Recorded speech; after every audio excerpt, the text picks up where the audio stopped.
It is another big week in the secondary market, so again, we're looking at the top 30 hottest cards in this special two-part episode of the Magic the Gathering Market Watch. This video is sponsored by Flipside Gaming. Check out flipsidegaming.com for all your gaming needs. Right now, you can order Magic the Gathering Final Fantasy, pre-order Edge of Eternities, or find a vast number of other great items on their website.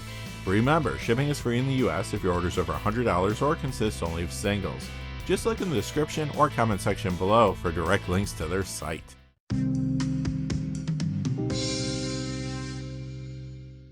Hey there, this is John from Heroes and Legends, and welcome to another edition of the Magic the Gathering Market Watch. Final Fantasy continues to impact the secondary market in a big way. Many of the new cards themselves are dropping with all the packs being opened, but not all of them. However, they are inspiring a lot of other cards to spike. Again, this week there was just so much happening in the market that we had to look at more cards than normal. So in this two-part edition of the Market Watch, we're going to see the top 15 cold cards and the top 30 hot cards.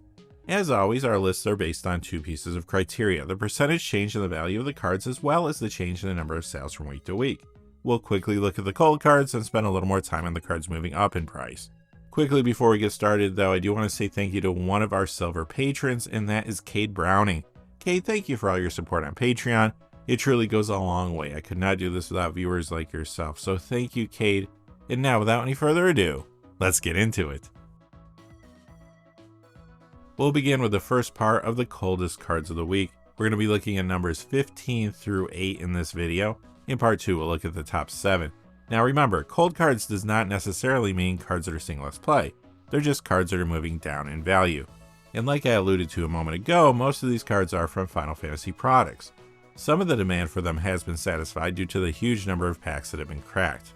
Alright, let's begin with number 15, Chronotog, down $1.06 to $6.09. That's a 15% decrease. This reserve list card spiked a few weeks ago, and at the time I said that it looked like a reserve list buyout. Copies are starting to come back to the marketplace now, and the price is beginning to slide. Number 14, Elder Fang Venom, down $1.13 to $4.17. That's a 21% decrease. This is from the Caltagirone Elven Empire Commander deck. Number 13, Ortheon, Hero of Lava Brink, down $1.24 to $6.75. That's a 16% decrease. This was hot recently thanks to several cards from Tarkir Dragonstorm and Deadpool trading card. Now the market is moving on to other things. Number 12 is our first of several Final Fantasy cards moving down this week. Y'shtola Rule, down $1.30 to $6.43. That's a 17% decrease.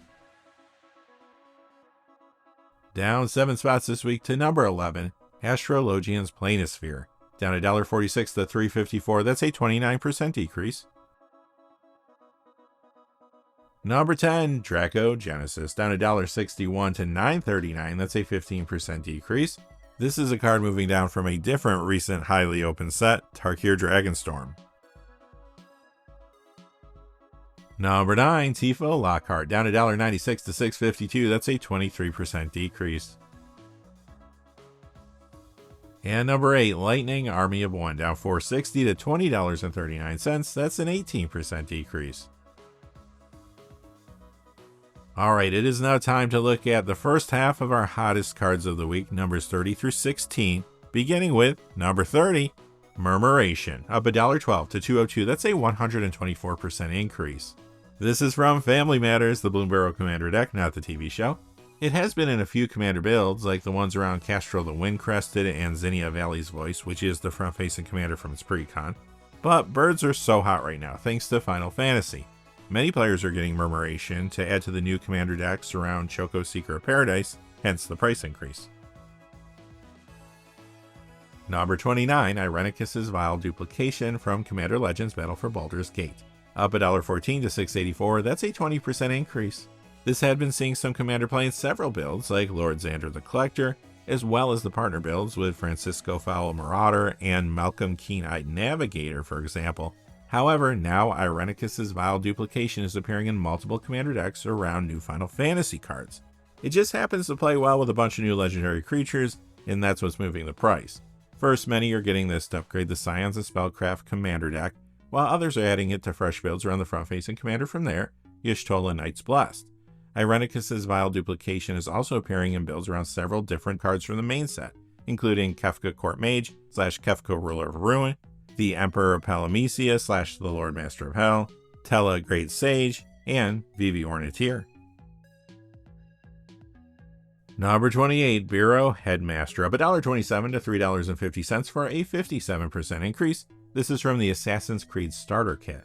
It was appearing in some Commander builds, like the ones around Captain America First Avenger and Nahiri Forged in Fury, for example.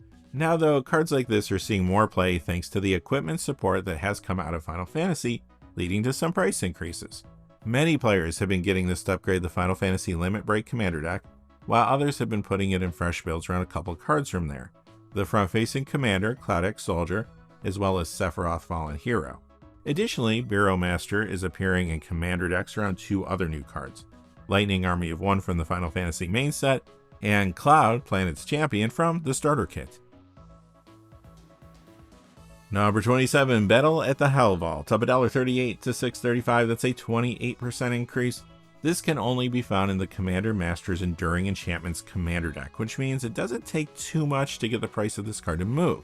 Traditionally, you've seen it in Commander builds around Tom Bombadil and Narcy Fable Singer, for example. Now those decks, along with Battle of the Hell Vault, are seeing more play because of the Saga creatures that came out of Final Fantasy products. Additionally, this is appearing in Commander builds around a couple of the new Final Fantasy cards, Garnet, Princess of Alexandria, and Terra Magical Adept / Esperterra. Number 26, Alila Cunning Conqueror, up $1.41 to $5.19, that's a 37% increase. This is the foil copy from the Wilds of Eldraine Fey Dominion Commander deck. It's a fairly popular commander, and it's been in the 99 of a few builds, like the ones around the front-facing commander from its pre-con, Tegwell Duke of Splendor, or Alila Artful Provocateur, for example. However, you guessed it, Final Fantasy is pushing the card price here too. Many players want Alila Cunning Conqueror to upgrade the Science and Spellcraft commander deck, while others want it for commander builds around a card from there, Y'shtola, Knight's Blessed. Quickly, before we get to number 25, just a fast reminder, this video is sponsored by Flipside Gaming. Check out flipsidegaming.com for all your gaming needs. Right now, you can order Final Fantasy products there. You can also pre-order Edge of Eternities, or find any number of other great items on their website, Magic related or otherwise. Remember, if your order is over $100 or consists only of singles, shipping will be free in the United States, and if you're looking for a direct link to their site, just check out the description or the comment section below. I do have links posted in both of those places. And now, without any further ado, let's get to number 25. It's a card that's down 11 spots this week to hit that number 25 spot. It is Jaws of Defeat, up $1.50 to $5.50 for a 38% increase.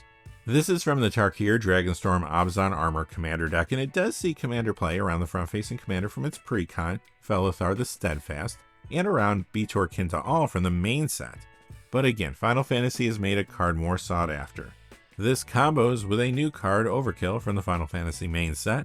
If you play Overkill before Jaws of Defeat's trigger resolves, you get to take out one opponent at the commander table. Why stop there though? Many players are putting this combo in commander decks around another Final Fantasy card, Xenos Ye Galvis / Shinryu Transcendent Rival. That way, when you take out the one opponent, you win the game.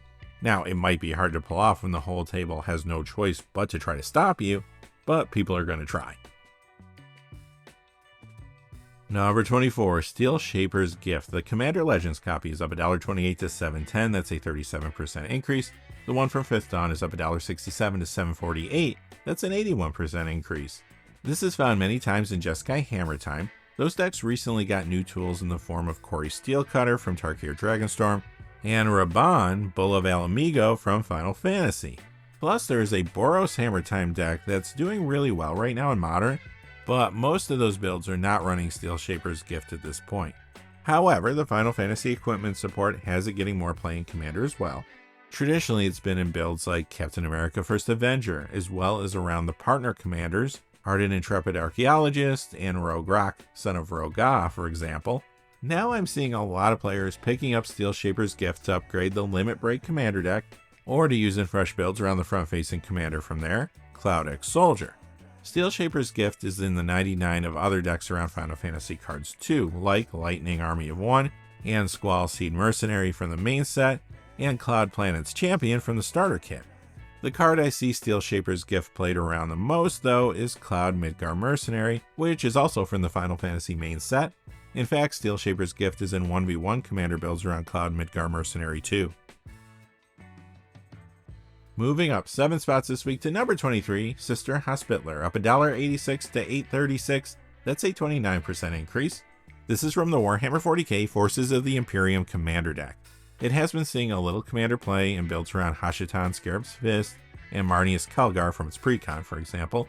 Now, however, some players want a copy of its upgrade, the new Final Fantasy Revival Trans commander deck, while others want this for fresh builds around the front-facing commander from there, Terra Herald of Hope.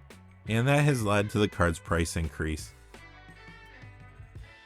Number 22, RMS Titanic, up $1.88 to $2.49. That's a 308% increase.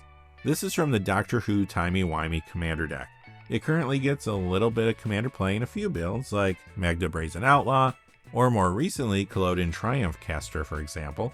This has also been appearing in builds around Setzer Wandering Gambler from the Final Fantasy Revival Trance deck.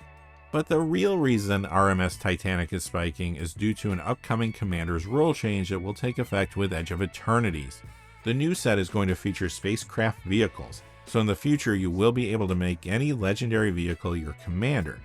This change drew the attention of players and speculators towards the RMS Titanic. Moving up 7 spots this week to number 21, Flurry of Wings, up $1.88 to $4.34. That's a 76% increase. This one-print wonder uncommon was seeing a little commander play in Derevi Imperial Tactician builds, for example, but now you guessed it, a Final Fantasy card is causing this spike. Many commander players are getting Flurry of Wings for their decks around Choco Seeker of Paradise. Down 3 spots this week to number 20, Kellen the Fayblooded, up 202 to 815. That's a 33% increase. This appears in the Pioneer 5-color Auras decks. It's also a fairly popular commander, and it's in the 99 of some builds. Like we discussed earlier, with Final Fantasy bringing solid new equipment and equipment support, it's not too surprising to see this card jumping. It has been appearing in the 99 of builds like Captain America First Avenger, and the partner decks around Ardent Intrepid Archaeologist, and Rogue Rock Son of Roga. Now though, players are getting its upgrade, the Limit Break commander deck, or to use in fresh builds around Cloud X Soldier from there. Others are putting it in decks around Lightning Army of One from the main set as well. Number 19, Will of the Jeskai, up 205 to 736. That's a 39% increase. This is from the Tarkir Dragonstorm Jeskai Striker commander deck. It does see a little 1v1 dual commander play in Rograk Son of Roga and Tevish Zot Doom of Fools partner builds. Over in regular commander, it's seen in decks around the front-facing commander from its precon, Shiko and Narset Unified, as well as Burgi God of Storytelling, for example. However, again, Final Fantasy is behind the price jump. Will of the Jeskai appears to be a good inclusion in commander decks around several of the new cards from the main set, including Vivi Ornithir, Clive Ifrit's Dominant / Ifrit Warden of Inferno, Kuja Geom Sorcerer / Trans Kuja Fate Defied, the Emperor of Palamecia / the Lord Master of Hell, Black Waltz number 3, and Kefka Court Mage / Kefka Ruler of Ruin. Up 8 spots this week to number 18, Gleeful Arsonist, up 207 to 591. That's a 54% increase. This is from the Duskmourn Endless Punishment commander deck. It was seeing commander play in a few decks like the ones around Velgavoth Harrower of Souls and the Lord of Pain from its precon, for example. But now Gleeful Arsonist is seeing quite a bit more play thanks to Final Fantasy. Partially, some players just want this to play against Vivi Ornithir in the format, but Gleeful Arsonist is good in builds around a few cards from the Final Fantasy main set, including Kuja Geom Sorcerer / Trans Kuja Fate Defied, Black Waltz number 3, and Kefka Court Mage / Kefka Ruler of Ruin. Number 17, Tekuthal Inquiry Dominus, up 222 to 1365. That's a 19% increase. This is a fairly popular commander, and it's in the 99 of some builds like Atraxa Praetor's Voice, for example. However, now many players want Tekuthal as an upgrade to the Final Fantasy Counterblitz commander deck, while others are getting it for fresh builds around a few cards from there. The front-facing commander, Tidus Yuna's Guardian, and to a lesser extent, Yuna Grand Summoner, and Lulu Stern Guardian. Down 6 spots this week to number 16, Purge Protection, up 227 to 875. That's a 35% increase. Birds are so hot right now. This is from the Bloomborough Peace Offering commander deck, and you do see it in fresh builds around the front-facing commander from its precon, Miss Bumbleflower. It's been in other decks too, like Corona False God for example, but do I even have to say it? This is moving up thanks to Final Fantasy, mostly because of its role in the Choco Seeker of Paradise commander builds, but to a lesser extent I'm seeing Perch Protection and commander decks around Stiltskin Moogle Merchant and Mog Moogle Warrior from the Revival Trance deck. And that's going to do it for part 1 of this supersized edition of the Magic the Gathering Market Watch. We're coming back tomorrow. We will be looking at the top 7 cold cards and the top 15 hot cards. You don't want to miss it. Until then though, thanks for watching. If you enjoyed the video, please give us a like and subscribe, and have a great day. Hey, thanks for watching. This video is made possible through the generous support of viewers like you on Patreon.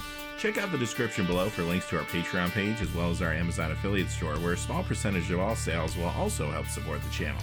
Finally, if you haven't had a chance yet to subscribe, hit that subscribe button so you don't miss any of the new videos on Heroes and Legends. Talk to you again soon, and have a great day.